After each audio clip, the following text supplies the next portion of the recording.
இன்னொரு மார்க்கெட் பொறுத்த வரைக்கும் ஓப்பனிங்கே பாசிட்டிவ் ஓப்பன் பண்ணி மேலே போக ட்ரை பண்ணாங்க. பட் பெரிய லெவலில் மேலே போக முடியாமல் இமீடியட் ஃபால் அப்படிங்கிறது கொடுத்தாங்க. ஒரு பெருசாக வந்து பார்த்தீங்கன்னா ஒரு டவுன் ட்ரெண்டை கிரியேட் பண்ணிட்டு ஒரு 1 o'clock வரைக்குமே வந்து பார்த்தீங்கன்னா டவுன் ட்ரெண்ட் கன்டினியூ ஆயிருந்துச்சு. அண்ட் யூரோப்பியன் மார்க்கெட் ஓப்பன் ஆகும்போது வந்து பார்த்தீங்கன்னா பெருசாக ஃபால் ஆக ஆரம்பிச்சாங்க. பட் ஆஃப்டர் 1:30 அப்புறம் மார்க்கெட் மேலே போக ஆரம்பிச்சிருந்ததை பார்க்க முடிஞ்சது. அங்கிருந்து ரெக்கவரி ஆனது பெருசாக மேலே போக முடியல. அங்கிருந்து வந்து பார்த்தீங்கன்னா ஒரு ஸ்ட்ரகிளோடைய சைட்வேஸை கிரியேட் பண்ணிட்டு அதே இடத்துல முடிஞ்சதையும் பார்க்க முடிஞ்சது. எனிவே இந்த மார்க்கெட் ஃபர்தராக எப்படி இருக்கும் அப்படிங்கிறதையும் நாளைக்கான நிஃப்டி பேங்க் நிஃப்டிக்கான டெக்னிக்கல் வியூ என்ன அப்படிங்கிறது இந்த வீடியோவில் டீட்டெயிலாக பார்த்துடலாம். நீங்கள் இன்றைக்கி எவ்வளோ ப்ராஃபிட் பண்ணீங்க, உங்களோட பொசிஷன் என்ன அப்படிங்கிறத கமெண்ட் செக்ஷனில் கமெண்ட் பண்ணுங்கள். நம்ம ட்ரேட் எம்பரருக்கான டெலிகிராம் அண்ட் வாட்ஸ்அப் குரூப்புக்கான லிங்க் டிஸ்கிரிப்ஷனில் கொடுக்குறேன், தேவைப்படுறவங்க ஜாயின் பண்ணிக்கோங்க. Hello everyone, this is Jagadeeswaran, founder of Trade emperor.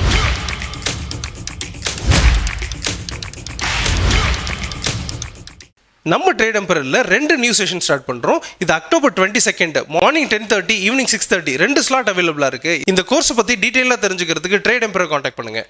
இன்றைக்கி நிஃப்டியை பொறுத்தவரை ஓப்பனிங்காக ஒரு கேப் அப்பில் இருந்துச்சு. அங்கேருந்து மேலே போன ப்ரைஸ் வந்து பார்த்தீங்கன்னா 25,300 வரை போனது. அங்கேருந்து ஒரு பெரிய ஃபால் அப்படிங்கிறது கொடுத்தாங்க.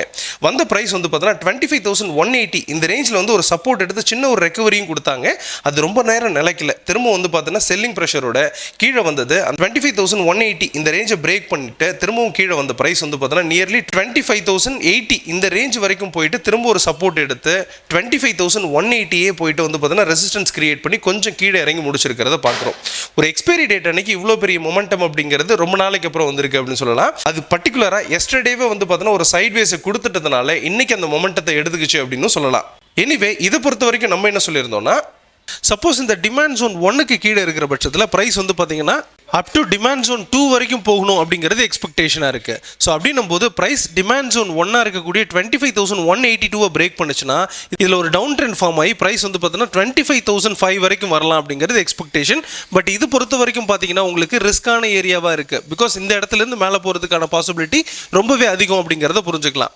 நம்ம 3 வியூ கொடுத்துருந்தோம். அதில் ப்ரைஸ் வந்து பார்த்தீங்கன்னா சப்ளை ஜோனுக்கு மேலே இருந்துச்சுன்னா மேலே போகும் அப்படின்றதும், அந்த ஜோனுக்கு கீழே இருக்கிற பட்சத்தில் எந்த டெசிஷனும் இல்லை அப்படின்னு சொல்லியிருந்தேன். கரெக்டாக வந்து பார்த்தீங்கன்னா அதை டச் பண்ணிட்டு இமீடியட்டாக ஃபாலோ ஆயிருந்தாங்க. அதுவே டிமாண்ட் ஜோனுக்கு கீழே இருந்துச்சுன்னா ஃபர்தராக கீழே இறங்கும் அப்படின்னு சொல்லியிருந்தேன்.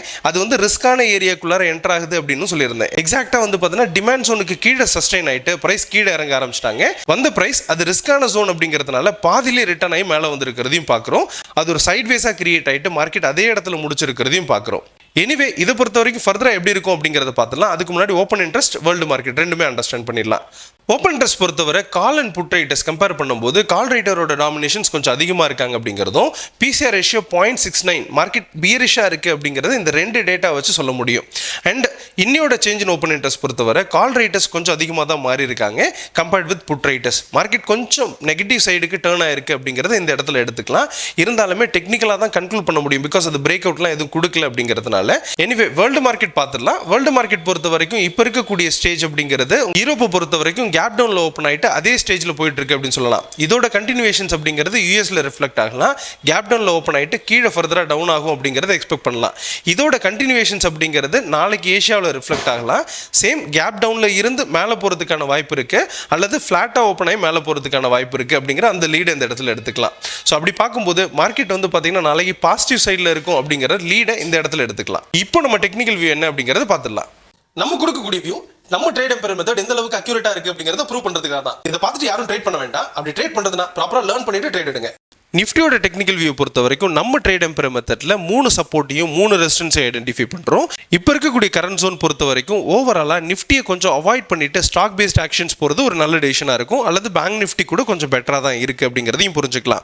ஸோ அப்படின்னும் போது இப்போ இருக்கக்கூடிய இடம் அப்படிங்கிறது மேலே போகணுமா அல்லது கீழே வருமா, நம்ம என்ன பண்ணுவோம்னா கிளாரிட்டியா இது மேலே தான் போகும் அப்படிங்கிறத ஒரு கிளாரிட்டி கொடுப்போம். அந்த மாதிரியான ஒரு கிளாரிட்டி இப்போ இருக்கக்கூடிய ஸ்டேஜில் நம்ம கொடுக்க முடியாது. ஏன்னா ப்ரைஸ் வந்து பார்த்தீங்கன்னா உங்களுக்கு சப்ளை ஜோன் 1க்கு மேலே இருந்துச்சுன்னா சப்ளை ஜோன் 2க்கு போகலாம் அப்படிங்கிறதும், டிமாண்ட் ஜோன் 1க்கு கீழே இருந்துச்சுன்னா டிமாண்ட் ஜோன் 2க்கு போகும் அப்படிங்கிறது எக்ஸ்பெக்டேஷனாக இருக்கு. அப்படின்னும் போது 25,200க்கு மேலே சஸ்டெயின் ஆச்சுன்னா ப்ரைஸ் ஃபர்தராக வந்து பார்த்தீங்கன்னா உங்களுக்கு 25,325 வரைக்கும் போகலாம்.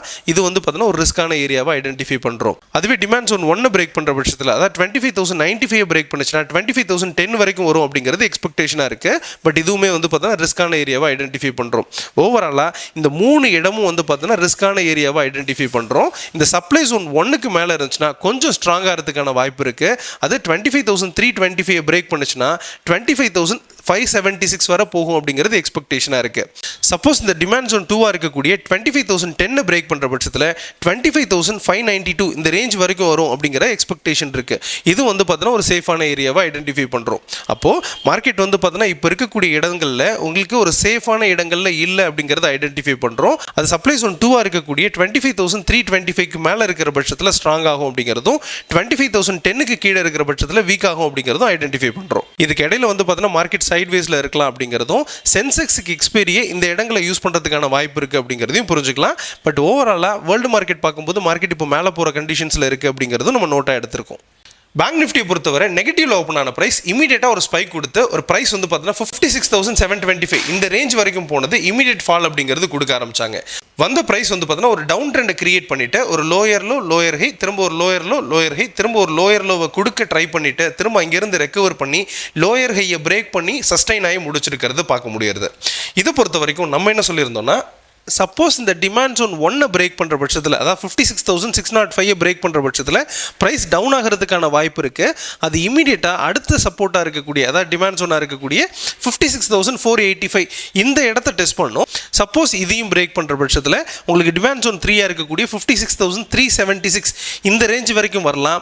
பட் இங்கே வந்தாலுமே வந்து பார்த்தீங்கன்னா ரிட்டர்ன் ஆகிறதுக்கான பாசிபிலிட்டி அதிகம். இது ரெண்டுமே வந்து பார்த்தீங்கன்னா ரிஸ்கான ஏரியா அப்படின்றதுனால இது வந்து பார்த்தீங்கன்னா டோட்டலாக நம்ம அவாய்ட் பண்ணக்கூடிய இடமா நம்ம ஐடென்டிஃபை பண்ணுறோம். இதையும் பிரேக் பண்ற பட்சத்தில் அதாவது வந்து பார்த்தீங்கன்னா உங்களுக்கு 56,376 இதையும் பிரேக் பண்ற பட்சத்தில் பிரைஸ் ஃபர்தரா டிமாண்ட் ஜோன் 4 வரைக்கும் போகும் அப்படிங்கிறதும் இது வந்து பார்த்தீங்கன்னா உங்களுக்கு ரிஸ்கான ஜோனா ஐடென்டிஃபை பண்றோம். ஏன்னா இங்கிருந்து மேலே போகிறதுக்கான பாசிபிலிட்டி ரொம்பவே ஜாஸ்தி. இதை பொறுத்த வரைக்கும் நம்ம 3 வியூ கொடுத்துருந்தோம். இந்த சப்ளை ஜோனுக்கு மேலே இருந்துச்சுன்னா மேலே போகும் அப்படின்னு சொல்லியிருந்தோம். அதுக்கு மேலே போகாமல் இமீடியட்டாக இந்த டிமாண்ட் ஜோன் 1க்கு கீழே இருந்தால் கீழே வரும்னு சொல்லியிருந்தோம் இல்லையா, அது நடந்திருக்கிறத பார்க்க முடியாது. அது ரிஸ்கான ஜோன் அப்படின்னு சொல்லியிருந்தோம். எக்ஸாக்டாக வந்து பார்த்தீங்கன்னா அந்த ரிஸ்கான ஜோனில் டிமாண்ட் ஜோன் 1 பிரேக் பண்ணி டிமாண்ட் ஜோன் 2வையும் டிமாண்ட் ஜோன் 2 பிரேக் பண்ணி டிமாண்ட் ஜோன் 3யும் பிரேக் பண்ணியிருக்காங்க. அது கீழே வந்த ப்ரைஸ் வந்து பார்த்தீங்கன்னா டிமாண்ட் ஜோன் 3க்கு கீழே வந்தது பெருசாக கீழே விழாமல் அங்கேருந்து ரெக்கவரியை கொடுத்து முடிச்சிருக்கிறத பார்க்குறோம். ஓப்பன் டெஸ்ட் டேட்டாவை பொறுத்த வரைக்கும் பிசிஆர் ரேஷியோ 0.96 மார்க்கெட் வந்து ஒரு சைட்வேஸாக மாறி இருக்கு. அதான் வந்து பார்த்தீங்கன்னா overall call and put writers பார்க்கும்போதும் தெரியுது ரெண்டு பேருமே ஈக்குவலாக இருக்காங்க அப்படிங்கிறத கன்க்ளூட் பண்ணலாம்.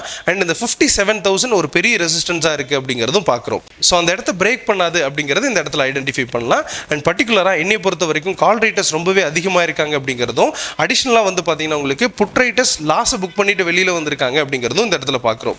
ஸோ மார்க்கெட் வந்துட்டு பார்த்தீங்கன்னா ஒரு சைட்வேஸில் மாறி இருக்குது அப்படிங்கிறது இந்த இடத்துல எடுத்துக்கலாம். இதோட சேர்த்துட்டு டெக்னிக்கலாக எடுத்து ஒர்க் அவுட் பண்ணிக்கலாம். பேங்க் நிஃப்டியோட டெக்னிக்கல் வியூ பொறுத்த வரைக்கும் நம்ம ட்ரேட் எம்பையர் மெத்தடில் 4 சப்போர்ட்டையும் 2 ரெசிஸ்டன்ஸையும் ஐடென்டிஃபை பண்ணுறோம்.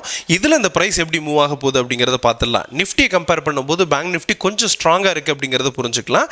அண்ட் ஸ்டாக் பேஸ்ட் ஆக்ஷன்ஸ் போகலாம் அல்லது பேங்க் நிஃப்டியை டச் பண்ணலாம் அப்படிங்கிற அந்த புரிதல் எடுத்துக்கிறோம். அப்படின்னும் போது இங்கே இருக்கக்கூடிய ஜோன் அப்படிங்கிறது ப்ரைஸில் வந்து பார்த்தீங்கன்னா டிமாண்ட் கிரியேட் ஆகிடுச்சு அப்படின்னு தான் சொல்லணும். அது ப்ரைஸ் வந்து பார்த்தீங்கன்னா உங்களுக்கு மேலே போகிறதுக்கான டைரக்ஷன்ஸ் எடுத்துருச்சு அப்படின்னு சொல்லணும். இதோட ப்ரைஸ் வந்து பார்த்தீங்கன்னா சின்னதாக ஒரு அப் ட்ரெண்டை கிரியேட் பண்ணி இதோட ப்ரைஸ் டுவர்ட்ஸ் வந்து பார்த்தீங்கன்னா உங்களுக்கு ரெசிஸ்டன்ஸ் ஒன்றா இருக்கக்கூடிய 57,025 இந்த ரேஞ்சை போய் டச் பண்ணணும் அப்படிங்கிறது எக்ஸ்பெக்டேஷனாக இருக்குது. இதையும் பிரேக் பண்ணுற பட்சத்தில் இதே அப் ட்ரெண்ட் அப்படிங்கிறது கண்டினியூ ஆகிட்டு இந்த ரெசிஸ்டன்ஸ் 2 வரைக்கும் போகலாம் அப்படிங்கிற அந்த எக்ஸ்பெக்டேஷனும் இருக்குது.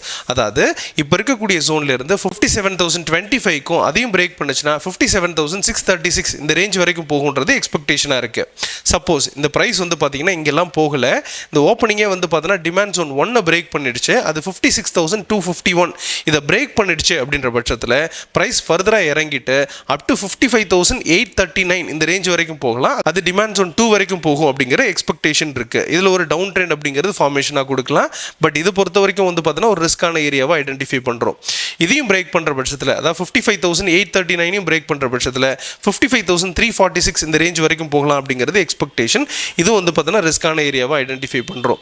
இதுக்கு கீழே பிரேக் பண்ணுச்சுன்னா ஸ்ட்ராங்காக கீழே போகிறதுக்கான வாய்ப்பு இருக்கு. அது வந்து பார்த்தீங்கன்னா 54,260 இந்த ரேஞ்ச் வரைக்கும் அந்த டவுன் ட்ரெண்டை கண்டினியூ பண்ணிடலாம் அப்படிங்கிறதுனால இது கொஞ்சம் ஆப்பர்ச்சுனிட்டி கொடுக்கக்கூடிய இடமா நம்ம ஐடென்டிஃபை பண்றோம். பட் ஓவராலாக வந்து பார்த்தீங்கன்னா மார்க்கெட் மேலே தான் இருக்கு அப்படிங்கிறதுனால ப்ரைஸ் மேலே போகும் அப்படிங்கிறத நம்ம கன்க்ளூஷனாகவே வைக்கிறோம். கீழே போகிறதுக்கான வாய்ப்பு கம்மியாக இருந்தாலுமே டிமாண்ட் ஜோன் 1 பிரேக் பண்ணுற பட்சத்தில் டிமாண்ட் ஜோன் 2க்கும் 2 பிரேக் பண்ணுற பட்சத்தில் 3க்கும் 3 பிரேக் பண்ணுற பட்சத்தில் 4க்கு போகும் அப்படிங்கிறது எக்ஸ்பெக்டேஷனாக இருக்குது. இதை பொறுத்த வரைக்கும் நம்ம கொடுக்கறது வந்து பார்த்தீங்கன்னா நம்ம ட்ரேட் எம்பையர் மெத்தட் எந்த அளவுக்கு அக்யூரஸியாக இருக்குது அப்படிங்கிற ப்ரூவ் பண்ணுறதுக்கான ஒரு வியூ தான். இதை பார்த்துட்டு யாரும் ட்ரேட் பண்ணுறது அப்படிங்கிறது பெரிய ரிஸ்க்கை கொடுக்கும். அதை பார்த்து யாரும் ட்ரேட் பண்ண வேண்டாம்.